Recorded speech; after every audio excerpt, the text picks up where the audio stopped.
were some of the most influential coaches that you guys had along the way, and why? Like, what was the? I know Coach Corian had this question for you guys in the middle of the season as well, leading up to the Olympics. So maybe speak on that first.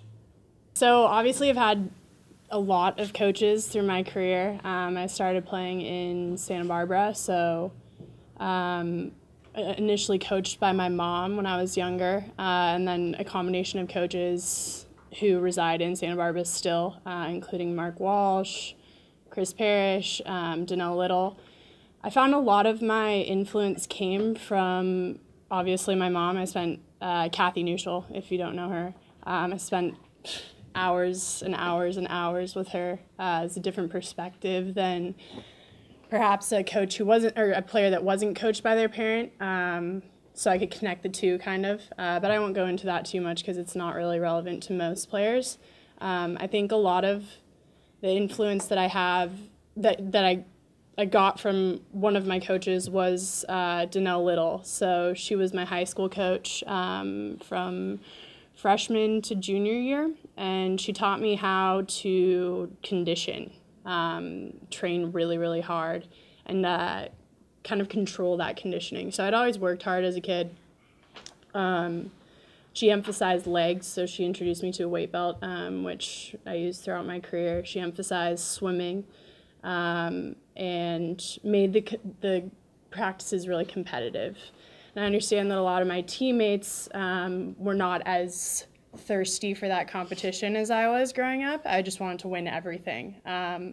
And one of my teammates, Sammy Hill, she was the same, wanted to win everything. I always wanted to score on her. She always wanted to block me. And Danelle did a really good job of kind of moderating that competition within our practices. I think, again, throughout my entire career, every great coach that I've had has challenged me in some sort of way. So, for example, my most recent coach, Adam, every day, you can't do that. You know, he kind of got it. We could joke around. We spent 7 hours a day training together. But I think that kind of pushing the athlete, pushing the player, from my perspective, again, not everybody has my mentality about training and water polo. But I think from the early ages, those challenges and also a feeling of accountability towards my coach, Danelle specifically, kind of honing my competitive nature, really helped my career thrive.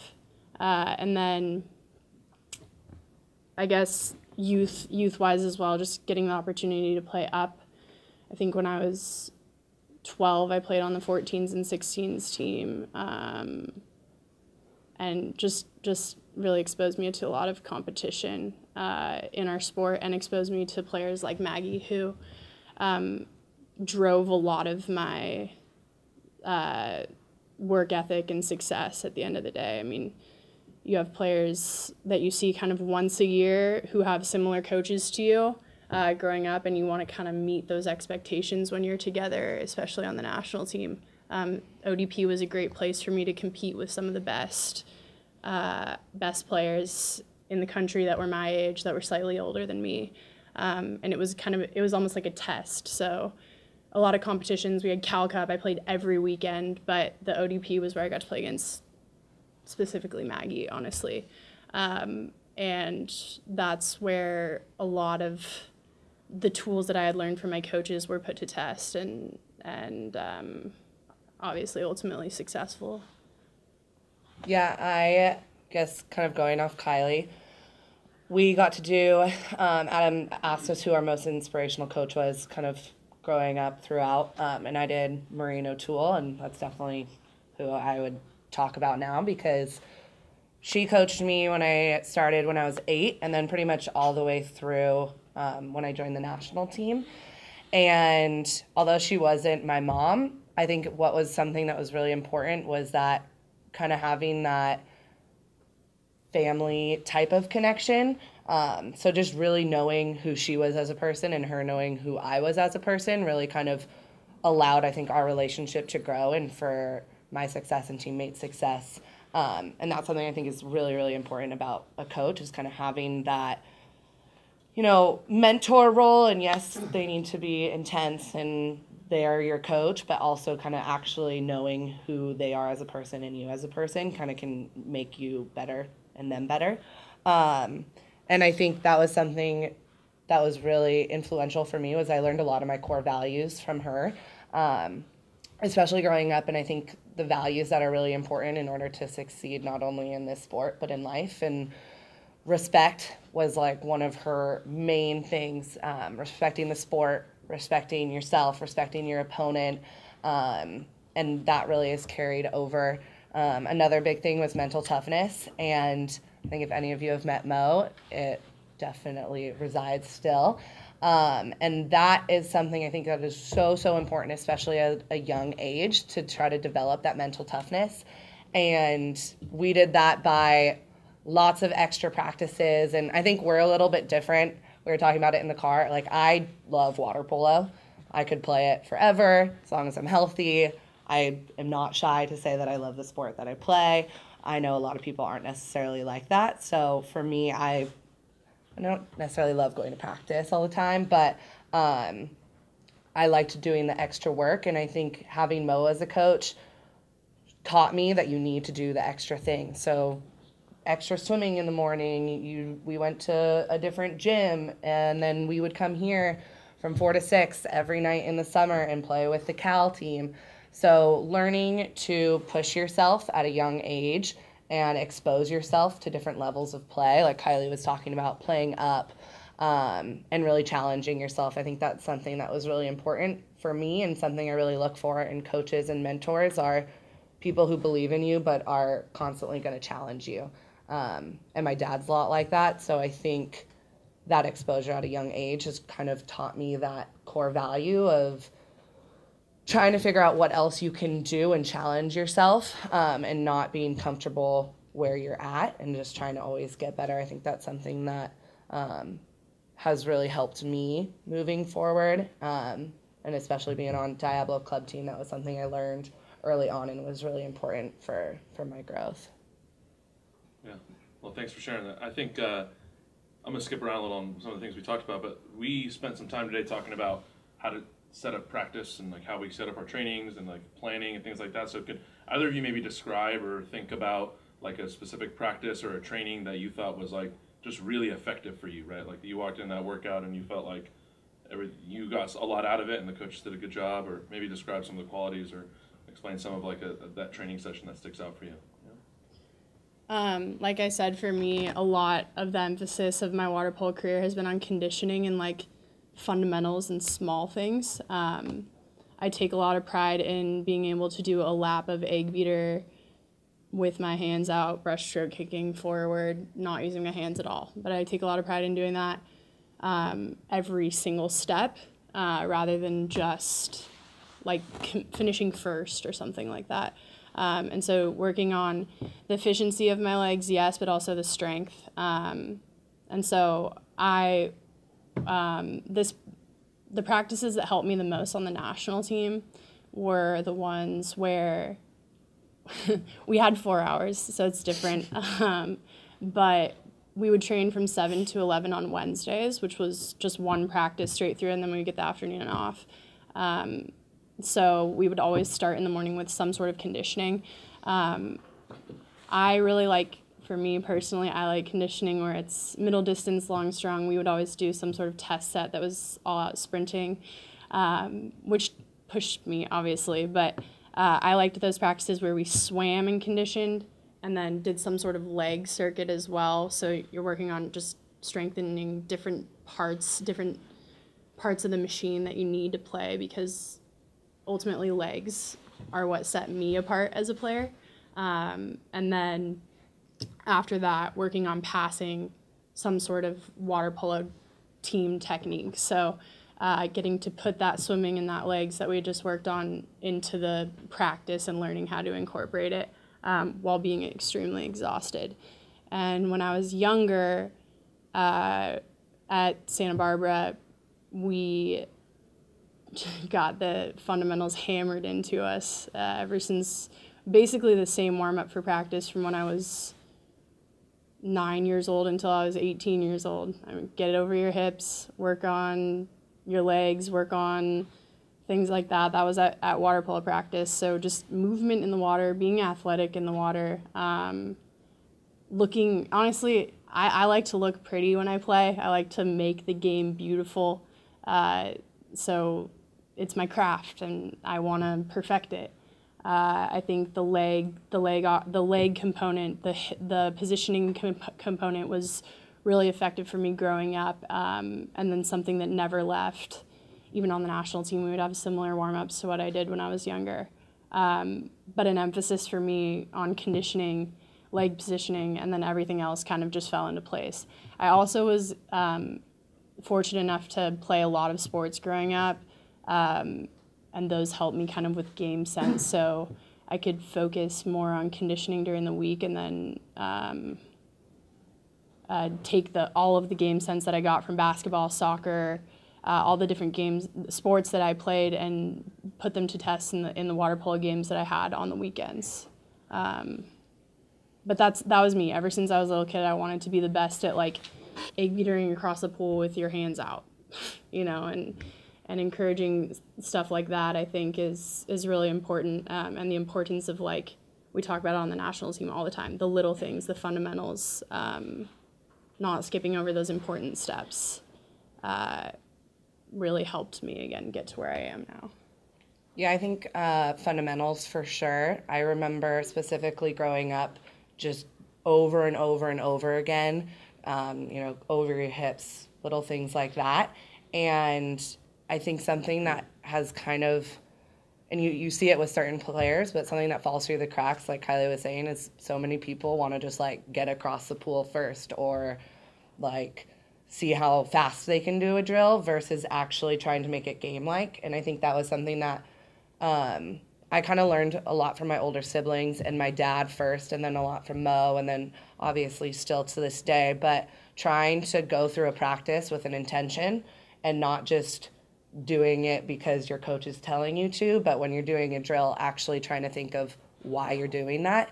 And I specifically remember watching like trick videos and stuff, or watching a video clip from the 2000 Sydney Games when Mo played before practices when I was really little as a team. And she'd point out things, and I didn't really know the game that well. I'm 9. I just remember learning like that was a foul, and me thinking that was awesome and cool. But being able to watch something like that right before you get in the water and try to mimic it and try to create that allowed me to try to learn when I practice to give myself an intention, or try to copy a trick somebody did in a video I watched, or have the idea of a game in my mind while I'm practicing.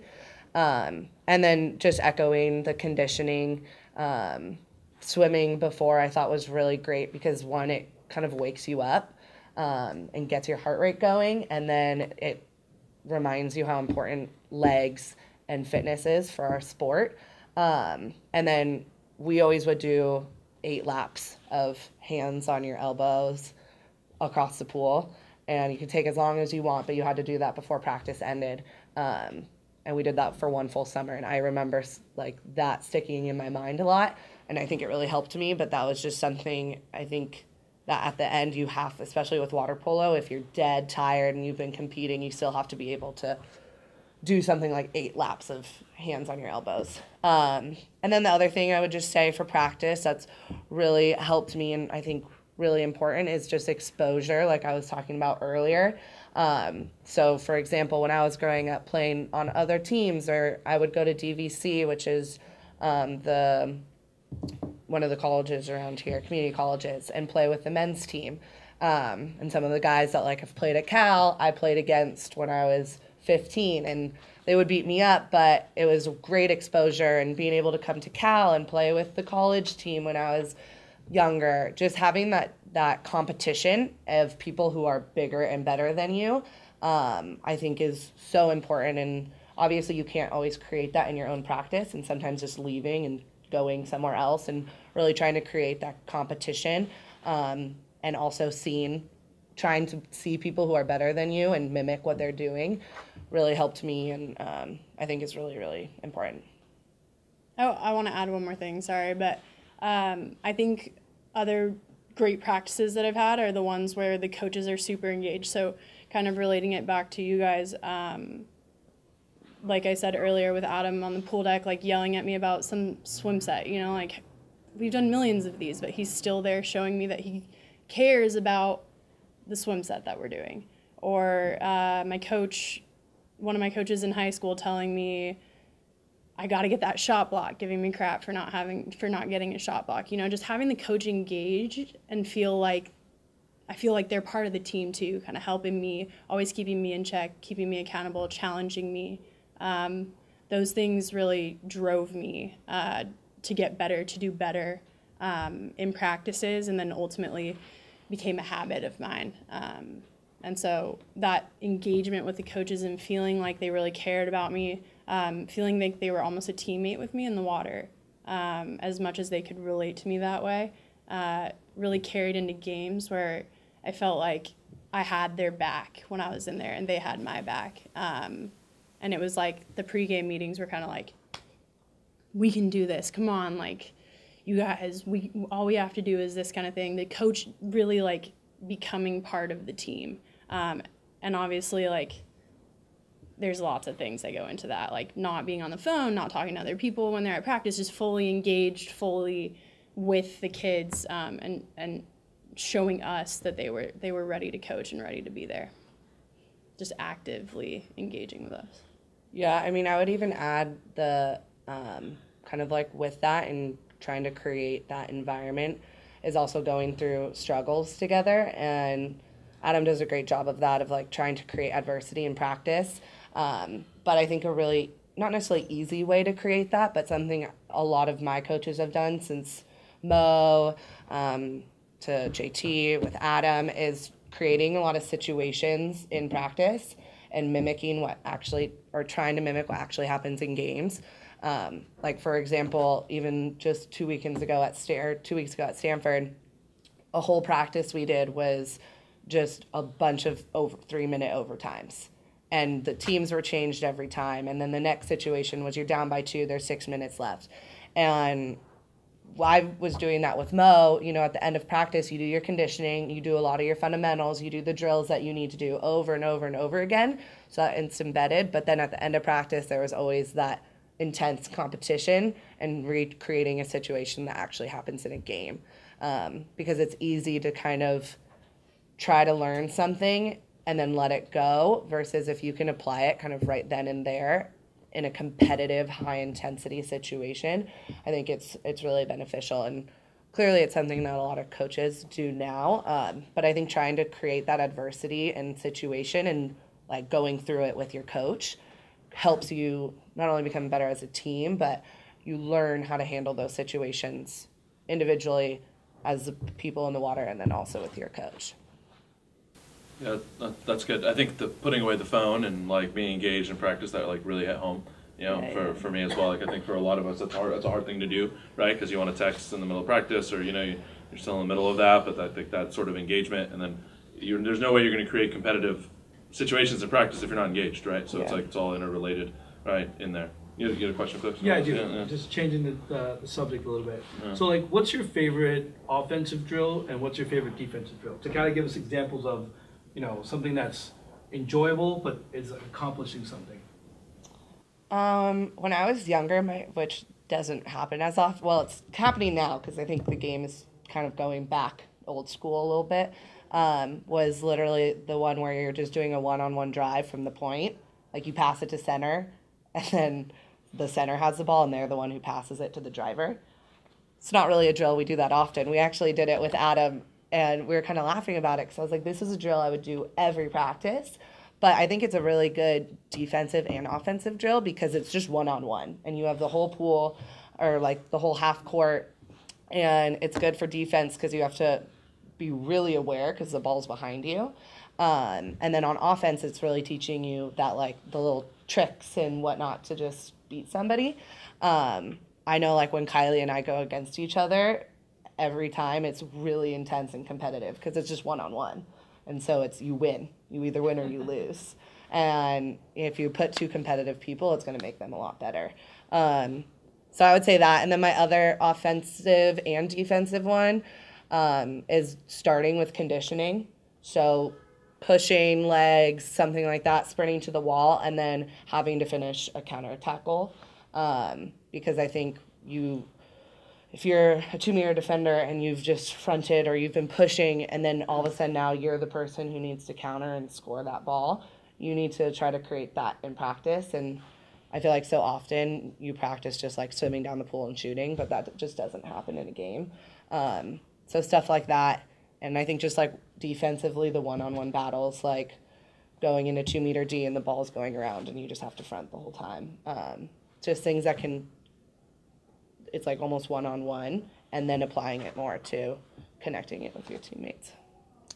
Yeah, I guess when we did practices on Monday on the national team or weeks at Stanford where we would do counterattack, that's how he structured it at Stanford, would be like a week of counterattack kind of, and then on the national team we devoted Mondays to that. Again, like I said, I really like just skills drills that you just work on your legs, things like that, but in terms of like water polo game type drills, I really like counterattack. So even from the basics, we would start with 3-on-2. Even at Stanford, we do it just at a goal even, just so you get more and more reps.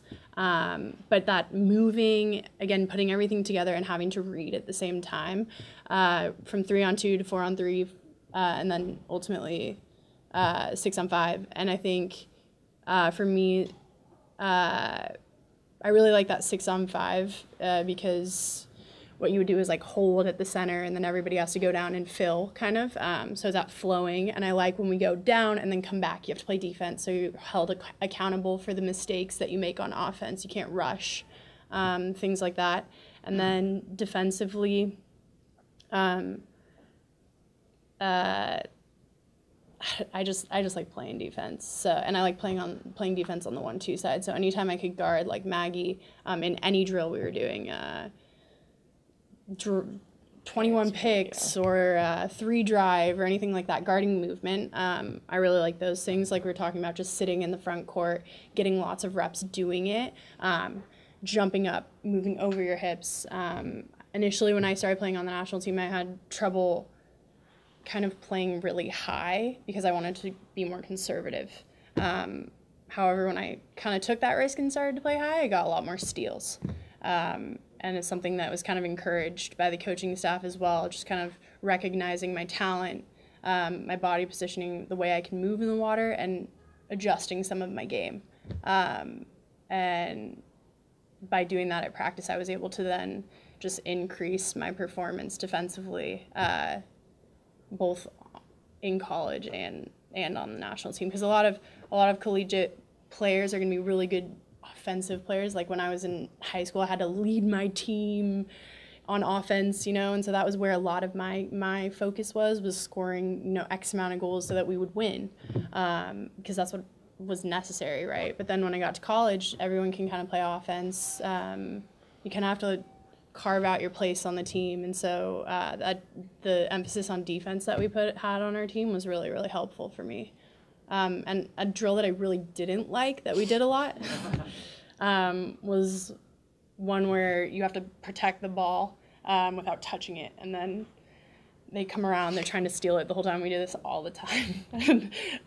It's kind of passive-aggressive towards my coach, I guess. I think make me do it yeah. I think though too, like just reiterating the emphasis on defense, and like that was especially with Mo, I think as a kid, really harnessing, like for me, defense is the game. Like if you can win defense, you're gonna win the game, and trying to teach that even through your drills. So like when we would do the one-on-one stuff, you didn't really get much praise if you got open on offense, but like if you stopped somebody on defense, it was a lot more important.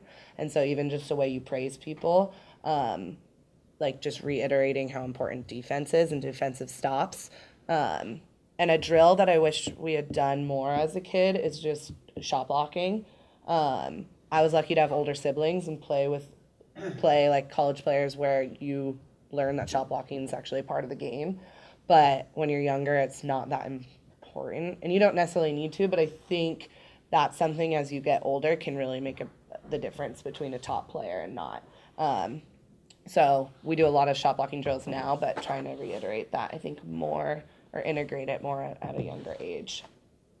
You guys, so I have a question about this team. I followed you guys all the way through up to Rio, and I was always really amazed that seeing from the outside, you get an outsider's perspective, you don't really know what's happening on the inside. But from an outsider's perspective, it seemed like this was a special culture. And so my question for you guys, and I've heard Adam talk about culture and stuff, but my question for you guys is, what non-water polo specific qualities did this team have that really propelled it to being so, successful? I think a lot of it kind of overlaps, and I think Adam did a really great job of making an environment where you could feel comfortable and making an environment where you want to get better. And I think that's something that's really important about a coach, is having somebody that's going to inspire you to try to be better. And I think that was something that was really important on our team, was that not only do you want to be better in the water, but out of the water, and just kind of having that mindset that it's not just the sport, it's you as a person. And I think that kind of can carry over to how you play in the pool and how you carry yourself. But we did a lot of forced team bonding, which then becomes just team bonding and fun. But I think it's really important to kind of break down your walls early, because especially with water polo, and especially doing the national team where you're going to be at your lowest lows and your highest highs, you need to be able to I need to really know Kiley, so that when we're playing in a game, I know how to push her, she knows how to push me, I can lift her up, whatever it may be. And I think creating adversity, like I was talking about earlier, putting your team in, maybe it's you give them a challenge and just them trying to figure it out. We did a lot of personality stuff, which I don't think is crazy important, because they put you in a little box a little bit. So I think it's important to kind of talk about that it's okay to go out of that box that those tests put you in. But trying to really learn each other and be accepting of that. And I think it's a little bit easier when you're in more of a professional setting than high school or college or growing up, because you don't really know who you are yet. I'm still figuring that out. But trying to be accepting of people's differences, and the easy way of doing that is just acknowledging it early on. I would say that was kind of a main thing, was that we really knew each other, and that kind of starts with breaking down walls early, and then throughout creating outside experiences that can tie you together, not just in the pool. I would agree with that. I think too, a lot of us knew each other really well growing up, so we'd been playing together since we were 8, against each other since we were 8, together on the national team since we were 10. And a lot of us looked up to one another. So in that hyper competitive environment, I was never afraid to tell Maggie wow, that was sick, or we need you to shoot more. And on the national team, when I was on it briefly when I was younger, there was a huge age gap, so I never really felt that connection where I was comfortable being wow, telling that person to their face that was so cool and inspiring.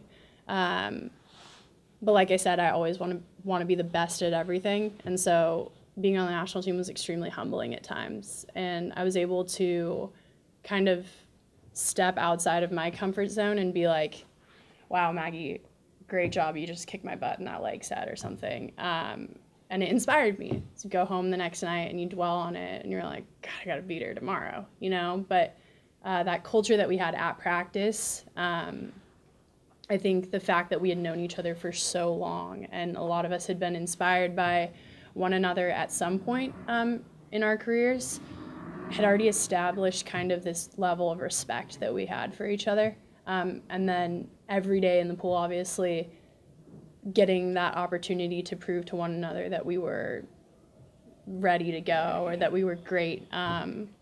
It takes time. Yeah. We were lucky to have so much dedicated time to just water polo, and I think that's one of the main things especially after London, that I learned going back to school is it's so you think balance is easy until you've done fully one thing. So you go from balancing in high school and then you go to just your life is water polo, like live, breathe, eat, whatever, water polo, and then coming back. And so I think knowing that it takes time and being okay with that, and we struggled, it wasn't all butterflies and rainbows. And so just knowing that it will take time, but it's worth kind of putting the team in uncomfortable situations so that they can grow and learn from it. And even like to gain that respect for one another is a big thing of that too, is knowing what your teammates' vision was. So I think it's pretty easy. Everyone pretty knows mine. I share it and I'm not afraid. I'm a very passionate person. And so people knew that I always wanted my intent, but other people's intent are different. And so saying that, like, we had people on the team who maybe winning the gold wasn't their number one, but having like a loving, happy experience with like sisters is their one. And so if you know that, then you understand the person better and can kind of bond and have that deeper relationship than just assuming that everyone has the same reasons for why they're playing the sport. And that's something I didn't really get as a kid. You're naive and you think everyone has the same thought. But I think that's something that really helped this team, was knowing the reason that you were at practice. And it's okay if it's different, but at the end you still have the same goal. It's just a kind of a different approach. So we probably have time for one more question. Yeah, like the last 5 minutes or so here. Yep. Obviously you guys have been very successful, but you also had to go through adversity at times, and not every game's been easy.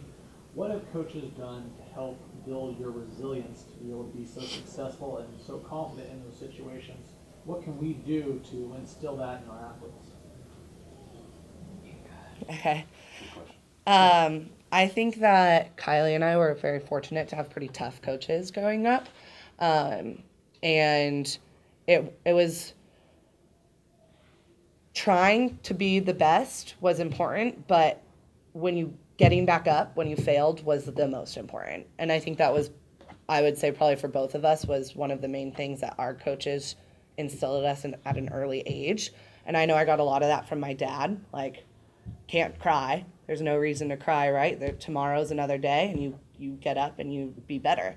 And that mental toughness as a kid is so important, because in water polo, it's so quick paced. You have to have that resilience. If you're playing awful, you still need to get the counterattack and cover, or go make a stop and then come back and do it again. So I think for me, at a young age, kind of instilling that trying to fail is vital, but then if you fail, getting up and trying it again until you get it is more important.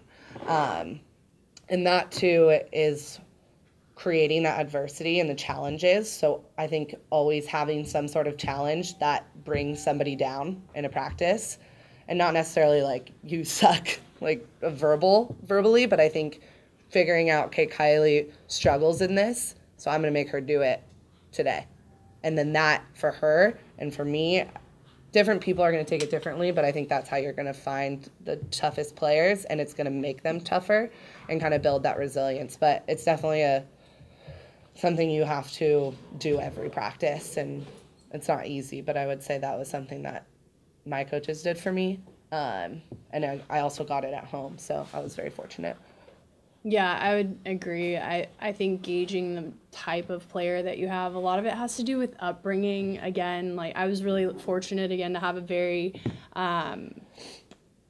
just dedicated parent in general.